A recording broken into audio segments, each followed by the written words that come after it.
மனுஷனுக்கும் மனிதனுக்கும் உண்டான உறவு கட்டான உடனே மனுஷன் எங்க தேட ஆரம்பிச்சிட்டான்னா இழைகளை தேட ஆரம்பிச்சிட்டான்.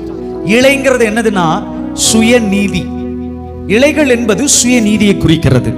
நிறைய பேர் அறிக்கை பண்ணுவாங்க பாருங்களேன், நான் ஜெபிக்கலன்னு வைங்க, நான் செய்யலன்னு வைங்க, நான் இப்படி ஜனங்களுக்கெல்லாம் கொடுக்கலன்னா, நான் பண்ணலன்னா, நான் செய்யலன்னா, இதெல்லாம் இலை கூட்டம்.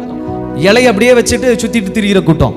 நான் இலைகளினால் துளிர் விட்டவன் அல்ல, கனிகள். என்னுடைய கோளில் என்னை துளிர்விட செய்த போது, என்னை தெரிந்து கொண்டார் என்று ஜனங்களுக்கு காண்பிக்கும் போது, என்னிடத்துல கனிகள் பழங்களை கொடுத்து.